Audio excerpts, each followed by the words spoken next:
अस्सलामुअलैकुम वरहमतुल्लाहि ताला वबरकातुह। मरकज़ अहले सुन्नत जामिया रज़विया मंज़िल इस्लाम के यूट्यूब चैनल हम सबक दरस निज़ामी में आपका खैर मक़दम है।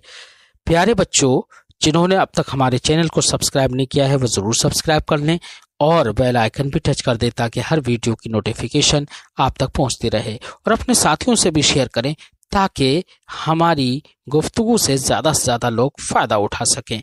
साथ ही साथ बात पसंद आए तो लाइक भी किया करें, इससे हमारी हिम्मत भी बढ़ेगी। अगर कहीं पर कोई दुश्वारी हो तो आप कमेंट करके हमसे पूछ भी सकते हैं। बिस्मिल्लाहिर्रहमानिर्रहीम। इससे पहले सबक में आपने ये पढ़ा कि औरत ने 1000 मुसम्मा पर कब्ज़ा कर लिया, पूरा महर ले लिया उसने। फिर उसके बाद शौहर को 1000 गिफ्ट कर दिए, हिबा कर दिए। फिर क़ब्ले वती तलाक हो गई। तो ऐसी सूरत में मर्द औरत से, क्योंकि औरत तो निस्फ़ महर की मुस्तहिक हुई थी ना, और ले चुकी है कितने? 1000। अब रही ये बात कि जो 1000 उसने गिफ्ट किए हैं वो, तो उसके बारे में फरमाया कि वो महर के ही 1000 हैं, ये इसके लिए वो मुतय्यन नहीं है, क्योंकि नुकूद मुतय्यन करने से, ठीक है। तो इस सूरत में 500 औरत से वापस लेगा। और अगर औरत ने कब्ज़ा ही नहीं किया महर मुसम्मा पर, मसलन 1000 उसका महर रखा गया था और उस पर कब्ज़ा उस औरत ने अभी नहीं किया है, कब्ज़ा ही नहीं किया है, तो बेटा अभी महर मुसम्मा औरत का ममलूक नहीं है, याद रखिए, उसके कब्ज़े में नहीं आया है। या आधे पर कब्ज़ा किया और आधा अभी शौहर के पास बाकी है। फिर इन दोनों सूरतों में इस औरत ने शौहर को क़ब्ले वती हिबा कर दिया, पूरा हिबा कर दिया। एक तो कब्ज़ा ही नहीं किया, या किया तो आधे पर किया, लेकिन हिबा कर दिया पूरा, या जो बाकी बचा है वो हिबा कर दिया। दोनों सूरतों में औरत से कुछ नहीं लेगा। क्यों? इसकी वजह क्या थी? इसकी वजह यह थी कि औरत ने बिल्कुल कब्जा नहीं किया है पूरे पर, और क़ब्ले वती उसने हिबा कर दिया। तो बेटा हिबा जब कर रही है, कौन सा हिबा कर रही है? महर ना, और अभी कब्जा किया नहीं है, तो ममलूक किसका बने नहीं है, तो गोया के शौहर के पास ही जो इसका महर है वही अब ये महर होने के लिए मुतय्यन है, ये जो हिबा कर रही है। अब जब हिबा पूरा कर रही है तो ऐसी सूरत में अगर पूरा हिबा कर दिया तो पूरे में आधा भी तो आ गया इसके पास। तो अब औरत से दोबारा से कुछ लेगा? कुछ नहीं वापस करेगा। क्यों? इसलिए कि यहाँ पर जो पूरा हिबा कर दिया ये महर होने के लिए मुतय्यन था, क्योंकि उसने कब्जा नहीं किया था। या आधे पर कब्जा किया, आधे पर, तो जो आधा बचा है वो भी तो महर का ही है ना, तो जो आधा बचा है उसका भी महर होना मुतय्यन है। अब उसने यही आधा उसे हिबा कर दिया और फिर क़ब्ले वती तलाक हो गई। तब ऐसी सूरत में भी शौहर औरत से कुछ नहीं लेगा। क्यों? इसलिए कि निस्फ ही को तो अपने पास महफूज रखता, वो निस्फ तो आ गया, और ये निस्फ होना, इसका ये जो निस्फ है वो महर का ही निस्फ है। औरत इस पर काबिल कहाँ हुई थी? तो ये तो मुतय्यन है कि ये महर ही का निस्फ है, इसलिए यहाँ पर कुछ भी वापस नहीं लेगा। वजह समझ में आ गई ना? फ़र्क समझ में आ गया ना सूरतों के माबैन? अब आगे का मसाला ये है, व इन नकाह बिअल्फिन अला अल्ला युखरिजहा औ ला यतसव्वजु अलैहा औ बिअल्फिन इन अकामा बिहा व बिअल्फैन इन अखरजहा फ़इन वफ़ा व अकामा फ़लहल अल्फ व व इल्ला फमहरु मिस्लिहा। ये मतन है। अगला मसला ये है, किसी औरत से बेटा किसी आदमी ने निकाह किया 1000 के बदले में, 1000 उसका महर रखा, एवज क्या रखा? 1000। 1000 के बदले में निकाह किया, लेकिन एक शर्त लगा दी कि 1000 के बदले में निकाह इसलिए कर रहा हूं मैं कि वो औरत को अपने घर से बाहर या अपने शहर से बाहर नहीं निकालेगा, घर में ही रहेगी। अदम इखराज की शर्त लगाई कि उसे निकालेगा नहीं,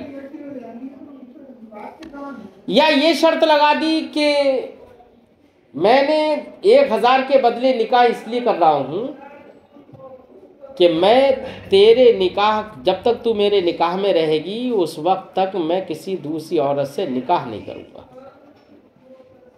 है? ऐसे शर्त लगा दी। तो बेटा यहां पर देखो शर्त, एक ही शर्त लग रही है, ऐसा नहीं है शर्तों के दरमियान तरदीद नहीं है, रद्द नहीं है कि या तो ये या ये, ऐसी शर्त लगाई। तो आया कि ये शर्त मुअतबर होगी या मुअतबर नहीं होगी, या शर्त फासिद हो जाएगी, समझिए? इस सिलसिले में इख्तिलाफ है अइम्मा का, अभी हम वाज़ेह करेंगे। और एक शर्त लगाने की एक दूसरी सूरत भी हो सकती है, क्या? कि बीवी से निकाह किया 1000 के बदले, लेकिन शर्त लगाई कि 1000 महर होगा इस शर्त पर कि औरत को मुकीम रखेगा, यहीं पर रखेगा, बाहर नहीं निकालेगा। ठीक है, 1000 तब 1000 महर है। और अगर 2000 महर है अगर उसको बाहर निकालेगा, यानी इखराज की शर्त लगाई तो 2000 महर, और अदम इखराज यानी इकामत की शर्त लगाई तो 1000। यानी गोया के कहा कि अगर ये औरत रहेगी यहाँ तो 1000 महर, और बाहर निकलेगी या ये शौहर इसको बाहर निकालेगा तो 2000 महर। तो यहाँ तो शर्त, दो शर्तों में आपस में तरदीद है, या ये है। बेटा दोनों में से कौन सी शर्त होगी? कुछ पता थोड़ी है, जहालत है ना। तो क्या ऐसी सूरत में ये शर्त लगाने के बावजूद क्या औरत के लिए 1000 या 2000 वाजिब होंगे या नहीं होंगे?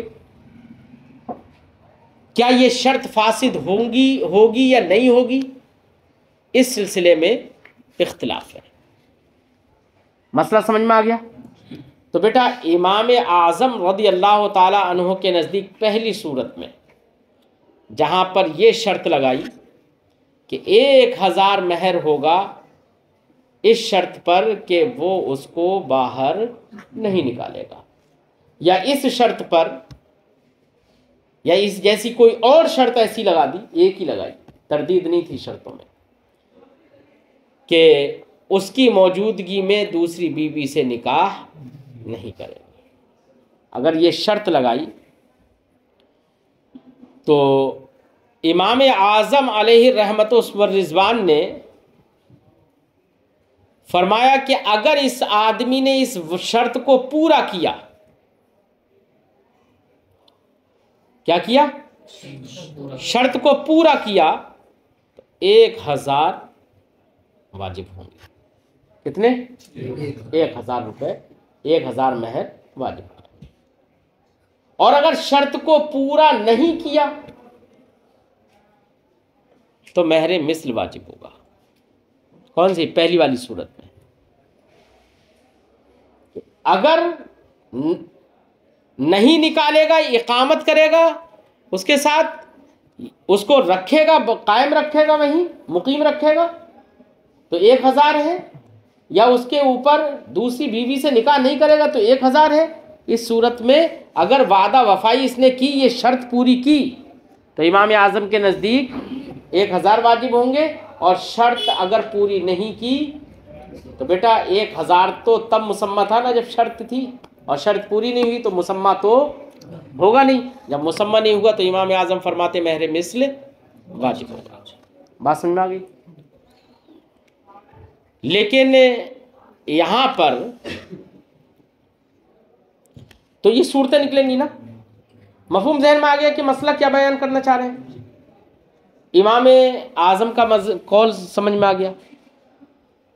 और दूसरी वाली सूरत में, तरदीद वाली सूरत में, कि शर्त लगाई कि 1000 महर रहेगा अगर उसको मुकीम रखेगा, और 2000 महर रहेगा अगर उसको बाहर निकालेगा।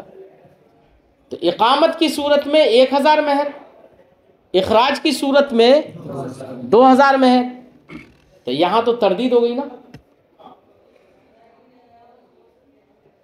या तो 1000 महर होगा अगर इकामत करेगा, या 2000 महर होगा अगर इखराज होगा। इस सूरत में इमाम आज़म अलैहि रहमत व रिज़वान के नज़दीक ये शर्त जो है ये फासिद हो जाएगी, क्योंकि तरदीद की सूरत में या ये ऐसे कहने की सूरत में जहालत है। क्या होगा कुछ पता नहीं। साहिबैन के नज़दीक दोनों सूरतों में सही है। क्या है? चाहे पहली सूरत हो या दूसरी सूरत हो, दोनों सूरतों में साहिबैन के नज़दीक दोनों शर्तें सही है। दोनों सूरतों में उनके नज़दीक दोनों शर्तें सही इसलिए हैं, वो ये कह रहे हैं कि कोई जहालत नहीं है, क्योंकि उसने तो कैद लगा दी ना कि अगर इकामत होगी तो 1000, तो इकामत होने की सूरत में 1000। तो यहाँ तो कहाँ जहालत है? या इखराज होगा तो 2000, यहाँ पर भी कैद लगा दी, तो यहाँ पर तो जहालत कहाँ रही? इसलिए साहिबैन के नज़दीक दोनों सूरतों में, पहली सूरत में भी और इस सूरत में भी क्या है? तक़यीद है, और तक़यीद की सूरत में यहाँ जहालत नहीं रही, इसलिए उनके नज़दीक दोनों शर्तें सही रहेंगी। इमाम आज़म के नज़दीक पहली सूरत में शर्त सही है, दूसरी सूरत में शर्त सही नहीं है, क्योंकि तरदीद की सूरत में जहालत है, वो कह रहे हैं। और साहिबैन के नज़दीक दोनों सूरतों में शर्त सही है, वो कहते हैं कि तक़यीद है यहाँ पर, और तक़यीद की सूरत में जहालत नहीं है। वो तो कैद लगा रहा है ना कि अगर ऐसा होगा तो ये, ऐसा होगा तो ये, कह रहा है ना। इमाम ज़ुफ़र के नज़दीक दोनों सूरतों में शर्त फासिद रहेंगी। किसके? उन्होंने जहालत का एतबार किया, उन्होंने कहा कि शर्त लगा दी। तो शर्त लगाना ये क्या है? ये गलत है। ये जहालत को वाजिब करेगा, ये शर्त लगाना जहालत को वाजिब करेगा, और जहालत की बिना पर अब यहाँ पर मुसम्मा नहीं होगा उसके लिए, बल्कि महर मिस्ल की तरफ वो फेर देंगे। तो जिनके नज़दीक, इमाम आज़म के नज़दीक पहली सूरत में शर्त सही है, तो पहली सूरत में 1000 मिल जाएंगे, मुसम्मा मिलेगा। और दूसरी सूरत में शर्त सही नहीं है तो शर्त फासिद हो गई, तो उस सूरत में गोया कि मुसम्मा नहीं मिलेगा, महरे मिस्ल की तरफ फेर देंगे। साहिबैन के नज़दीक दोनों सूरतों में शर्त सही है, तो वो दोनों सूरतों में कहेंगे मुसम्मा दिया जाएगा, महरे मिस्ल की तरफ दोनों सूरतों में नहीं फेरेंगे। इमाम ज़ुफ़र के नज़दीक जहालत का वो जहालत के कायल हैं, तो वो कहते हैं कि यहाँ पर निज़ा हो जाएगा, मुफ़्ज़ीलन निज़ा हो जाएगा, जहालत है, पता नहीं ये होगा या ये होगा, कुछ पता नहीं है। इसलिए वो कहते हैं कि दोनों सूरतों में शर्तें सही नहीं हैं। जब दोनों सूरतों में शर्तें सही नहीं है तो दोनों सूरतों में उनके नज़दीक मुसम्मा नहीं होगा। किसकी तरफ फेर देंगे वो? महर मिस्ल की तरफ। अरे बात समझाए? निकाह तो सबके नज़दीक सही है, इसलिए महर मिस्ल की तरफ वो फेर देंगे दोनों सूरतों में। मफ़हूम ज़हन में आ गया? फरमाते हैं व इन नकाह बिअल्फिन अला अल्ला युखरिजहा, अगर किसी ने 1000 के एवज़ निकाह किया इस शर्त पर कि वो औरत को निकालेगा नहीं, और ला यतज़व्वजु अलैहा, या इस शर्त पर कि उस औरत की ज़िंदगी में दूसरे से निकाह, जब जिंदगी मत कहो बल्कि कहो वो औरत जब तक निकाह में है उस वक्त तक दूसरी से निकाह नहीं करेगा। एक हो गई। वो औ बि अल्फिन, या इस तरीके से निकाह किया कि 1000 पे निकाह कर लिया, इन अकाम बिहा, अगर उसके साथ इकामत करे, उसको मुकीम रखे। वह भी अल्फैन, और 2000 के बस, इन अखरजाहा, यहाँ दोनों के दरमियान तरदीद कर दी, या तो ये या ये। फ़इन वफ़ा, तो अगर इसने शर्त को पूरा किया, ऐ फीमा नकाहा हा, यानी उस सूरत में जबकि औरत से निकाह किया, अला इस बात पर, अल्लाह युखरिजाहा, कि वो उसको निकालेगा नहीं, और ला यतज़व्वजा अलैहा, या उसके ऊपर दूसरी औरत से निकाह नहीं करेगा। तो इस सूरत में अगर इसने ये शर्त को पूरा किया, वह अकामा, और उसके साथ इकामत की, उसको मुकीम रखा, उसका इखराज नहीं किया, यही तो है ना शर्त को पूरा करना। वह अकामा, और इकामत की, ऐफीमा नकाहा हा बे अल्फिन, ये दूसरी वाली सूरत में इकामत की, यानी शर्त लगाई कि 1000 होंगे अगर इकामत करेगा, अगर मुकीम रखेगा, और 2000 होंगे अगर इखराज करेगा। तो ऐसी सूरत में उसने इकामत की औरत के साथ, औरत को मुकीम रखा, तो ऐसी सूरत में कितने वाजिब होंगे? फरमाते हैं वह अकामा, और इकामत की, ऐफीमा नकाहा बे अल्फिन इन अकामा बिहा, उस सूरत में जबकि निकाह किया हो 1000 के एवज, अगर वो उसके साथ इकामत करे यानी उसको मुकीम रखे। वह बे अल्फैन, और 2000 के एवज, इन अखरजा, अगर उसे निकाले। फलाहल अल्फ, तो औरत के लिए अल्फ है यानी 1000 है। कौन सी सूरत में? किसमें? दोनों सूरतों में अल्फ हो जाएगा उसके लिए। क्या हो जाएगा? अगर मतलब वादा पूरा किया है, शर्त अगर पाई गई तो दोनों सूरतों में अल्फ होगा। व इल्ला, और अगर शर्त नहीं पाई गई, मसलन पहली सूरत में दूसरी बीवी से निकाह कर दिया, या उसको निकाल दिया, या दूसरी सूरत में क्या था कि इकामत करे तो 1000, इखराज करे 2000। अब यहाँ तो खैर दोनों में से कोई एक तो ज़रूर होगा, यहाँ तो तरदीद है ना। तो पहली सूरत में ख़ासकर अगर वादा वफाई नहीं की यानी शर्त नहीं पूरी की, व इल्ला, वरना है इल्लम यफ़ी फ़िस्सूरतिल ऊला व अखरजहा फ़िस्सानिया, और उसको निकाल दिया दूसरे में। फ़महरु मिस्लिहा, तो कह रहे हैं कि इस औरत के लिए क्या होगा? फरमाते हाज़ा इंदा अबी हनीफा, ये मतन में जो मसला मज़कूर हुआ ये इमाम आज़म अबू हनीफा के कौल पर है, ये इमाम आज़म के नज़दीक है। फ़इंदहु अश्शर्तुल अव्वल सहीहुन, क्योंकि इमाम आज़म के नज़दीक शर्त अव्वल क्या है? सही है। दून सानी, शर्त सानी सही नहीं है।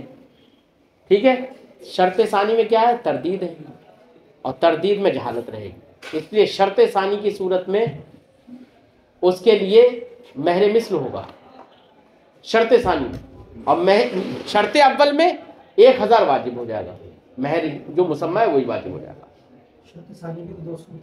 तरदीद है ना,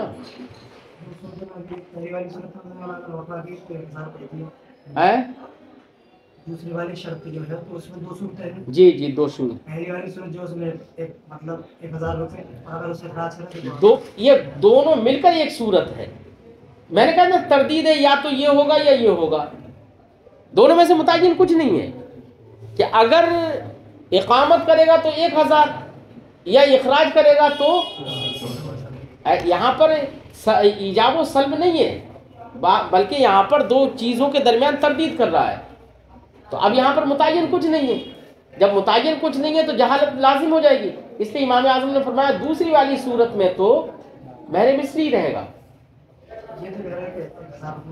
कहाँ? फलाहल अल्फ, तो उसके लिए 1000 हैं। ये तो कहा ना, तो पहली वाली सूरत के लिए है ये इस, अरे बेटा ये पहली वाली सूरत के लिए है, ये पहली वाली सूरत जो है, इसीलिए आगे कह रहे हैं ना कि फ़इंदहु अश्शर्तुल अव्वल सहीहुन दून सानी, यानी दूसरी वाली शर्त सही नहीं है, समझे नहीं। तो जब दूसरी वाली शर्त सही नहीं है तो ऐसी सूरत में महर मिस्ल वाजिब हो जाएगा।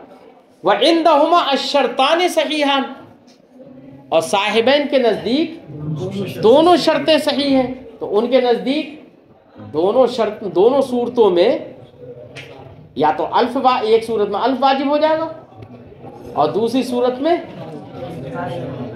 भाई अगर इकामत करेगा तो 1000 और इखराज करेगा तो 2000, तो इनके नज़दीक महर मिस्ल की तरफ फेरा ही नहीं इसे। व इंदा जुफर, और इमाम जुफर के नज़दीक कुल्लुम मिनहुमा फासिद, दोनों शर्तें फासिद हैं। जब दोनों शर्तें फासिद हैं दोनों सूरतों में वो किधर फेर देंगे, महर मिस्ल की तरफ। लाकिन फिस्सानियत ला युज़ादु अला अल्फैन, लेकिन दूसरी वाली सूरत में 2000 पर ज्यादती नहीं की जाएगी, यानी महर मिस्ल की तरफ तो फेरा जा रहा है दूसरी वाली सूरत में इमाम आज़म के नज़दीक, है ना। तरदीद वाली सूरत में, तरदीद कह रहे हो कि या तो ये या ये, तो इस तरदीद वाली सूरत में महर मिस्ल की तरफ तो फेरेंगे इमाम आज़म के नज़दीक, लेकिन महर मिस्ल बेटा ऐसा भी तो हो सकता है, यहाँ तो 1000 और 2000 की बात थी कि अगर इकामत करेगा मुकीम रखेगा तो 1000, इखराज करेगा तो 2000, तो यहाँ तो 1000 2000 की बात थी, और फेर दिया किसकी तरफ, शर्त सही ना होने की वजह से फेर दिया महर मिस्ल की तरफ, और महर मिस्ल उस औरत का देखा पता चला 50,000 है?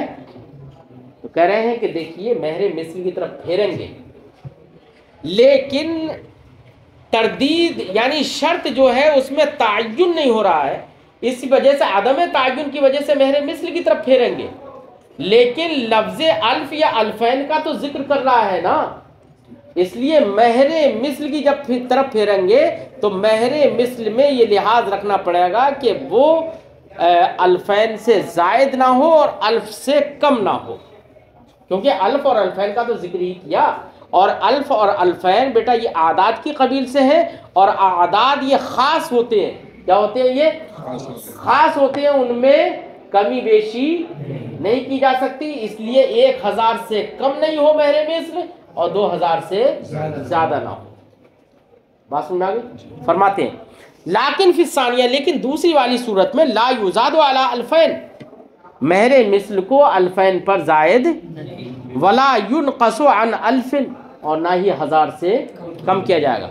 अल मुराद बिसानिया, दूसरे यहाँ पर सानिया से जो मुराद है अल मसअलतु सानिया, वो कौन सा है, दूसरा वाला मसला, वही कौलुहु, वो है मुसन्निफ का कौल, औ बे अल्फिन इन अकामा बिहा व बे अल्फैन इन अखरजहा, ये वाला मुराद है, ठीक है। फ़इन्नहु इन अखरजहा, तो अब मिसाल के तौर पर उस औरत को अगर उसने निकाल दिया तो तरदीद की सूरत में तो महर मुसम्मा तो वाजिब नहीं हो रहा है, महर मिस्ल की तरफ फेर दिया, तो फरमाते हैं यजिबु महरुल मिस्ल, तो महर मिस्ल वाजिब हो जाएगा। वह इन, अच्छा महर मिस्ल वाजिब होगा, लाकिन इन काना महरुल मिस्ल अक्सर मिन अल्फैन, अब अगर महर मिस्ल अगर 2000 से ज़्यादा हो, ला तजिबु ज़्यादा, तो ज़्यादती वाजिब नहीं होगी, 2000 रहेंगे, ठीक है। वह इन काना अक़ल्ला मिन अल्फिन, और अगर वो महर मिस्ल 1000 से कम है तो कह रहे हैं यजिबुल अल्फ, 1000 पूरा वाजिब हो जाएगा, वला युनक़सु मिन्हु शै, और 1000 से कम नहीं किया जाएगा।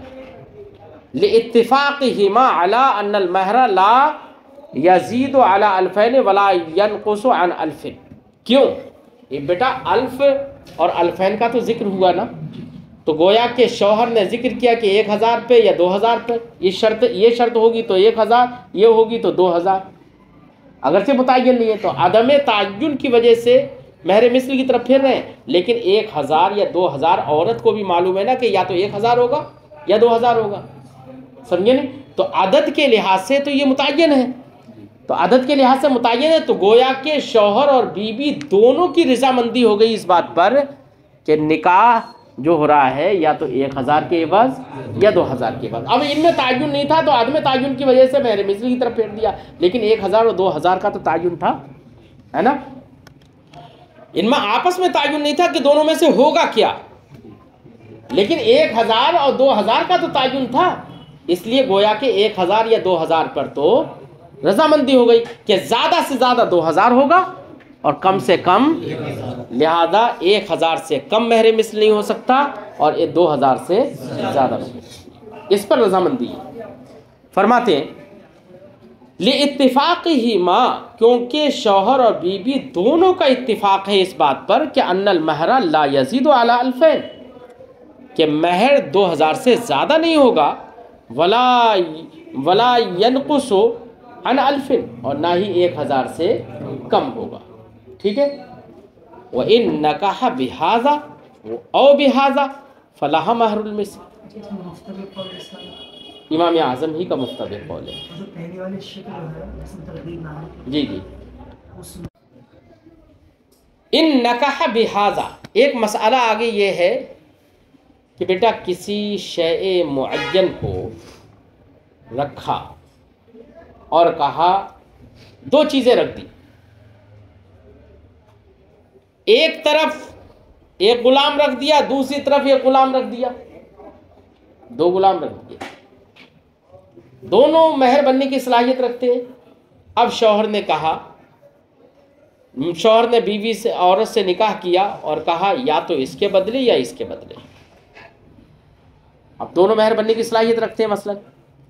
अब यहाँ पर तो मुतय्यन तो अभी भी नहीं किया कि कौन किसके बदले, महर किसके बदले, इतना तो मालूम हो गया कि महर में गुलाम रखा जा रहा है, लेकिन दोनों में से कौन सा रखा जा रहा है ये मुतय्यन नहीं किया, या इसके बदले या इसके बदले, यही तो रहा ना। तो अब इस सूरत में क्या मुसम्मा वाजिब होगा या महर मिस्ल वाजिब होगा। मैंने बताया था ना कि जैसे तरदीद की सूरत वहाँ थी, वही तरदीद की सूरत यहाँ पर ये ना, इम्मा हादा व इम्मा हादा। अरे इम्मा या औ के ज़रिए से बेटा जो बात दो चीज़ों को आपस में मुरद्दद करके पेश करते हैं, इम्मा औ के ज़रिए से, वही तो तरदीद कहलाती है। तो तरदीद में वहाँ पर भी महर मिस्ल वाजिब हो रहा था, तरदीद तो यहाँ पर भी है ना।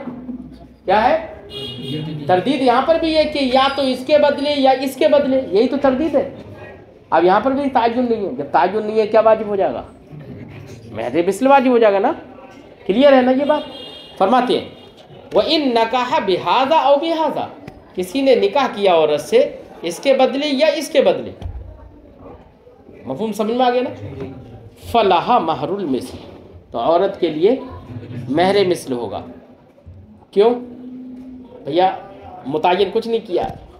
अब जब मुतय्यन नहीं किया है तो उनमें से मुमकिन है कि कोई अच्छा हो, दूसरा बुरा हो, कोई ना कोई किसी न किसी वस्फ में मुख्तलिफ हो। तो औरत अच्छा लेना चाहेगी, आदमी मुतय्यन तो किए नहीं था, आदमी सोचेगा नहीं ये वाला दिया जाए, मुफ्ज़िल अन्निसा हो जाएगा ना जहालत की वजह से है। इसलिए क्या वाजिब होगा? महर मिस्ल।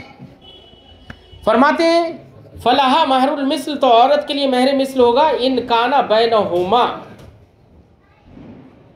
अगर महर मिस्ल उन दोनों के बीच हो।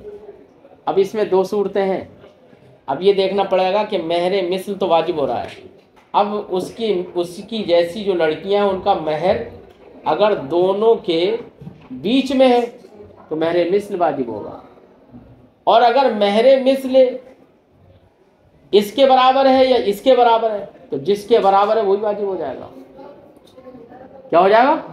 हाँ, फरमाते महर मिस्ल वाजिब होगा इनका न बैनहुमा, अगर महर मिस्ल दोनों चीज़ों के जो महर में रखी है मुरद्ददन, उन दोनों चीज़ों के बीच में हो तो महर मिस्ल वाजिब होगा, क्योंकि तायीन नहीं हो पा रही है। और अगर महर मिस्ल इस वाले गुलाम के बराबर है तो यही वाजिब हो जाएगा, और महर मिस्ल उस गुलाम के बराबर है तो वो वाजिब हो जाएगा। ठीक है। अगर बराबरी की सूरत है तो वही गुलाम ही वाजिब हो जाएगा, तो महर मिस्ल नहीं। हाँ, तरदीद की सूरत में, आदम तायीन की सूरत में महर मिस्ल की तरफ फेरा, लेकिन महर मिस्ल में अब गौर किया कि महर मिस्ल है कितना। अगर महर मिस्ल दोनों के बीच है तो महर मिस्ल ही दिया जाएगा, और महर मिस्ल दोनों के बीच में नहीं है बल्कि किसी एक के मुवाफिक हो रहा है तो वही दिया जाएगा। तो देखो, जो गुलाम दिया जा रहा है या जो चीज़ दी जा रही है वो भी महर मिस्ल का ही अंदाज़ा लगा के दी जा रही है, गोया कि ये महर मिस्ल का नायब हुआ, असल तो महर मिस्ल हुआ यहाँ पर। मुझे समझ में आ गई? फरमाते हैं वल अखस, और कमतर दिया जाएगा, लौ दूनहु, अगर महरे मिस्ल उससे कम है। क्या है? महरे मिस्ल देखा तो जो गुलाम है उससे भी, जो कमतर गुलाम है उससे भी कम का महरे मिस्ल है। तो यार दो का तो जिक्र ही किया ना कि यार ये और महरे मिस्ल उससे भी कम हो रहा है, तो जो कमतर गुलाम है उसी को दे दिया जाएगा, वही गुलाम दे दिया जाएगा या वही चीज दे दी जाएगी। गुलामी क्या जरूरी है? लो दूना, अगर महरे मिस्ल कमतर गुलाम या कमतर चीज से कम हो।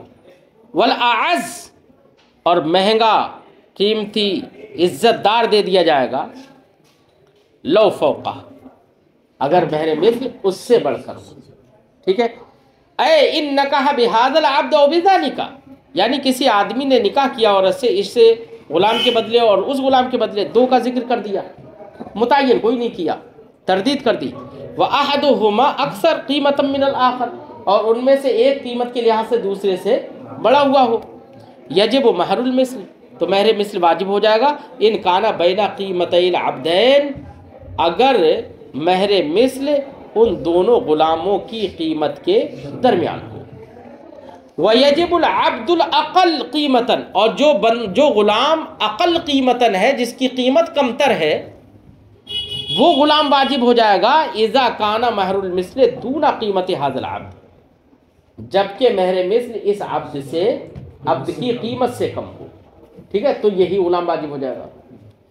वयजिबुल अब्दुल अक्सर कीमतन, और वो गुलाम जो कि कीमतन ज़्यादा है वो वाजिब हो जाएगा। इन काना महरुल मिस्ल फ़ौक़ कीमती, अगर महर मिस्ल उसकी कीमत से बढ़कर हो।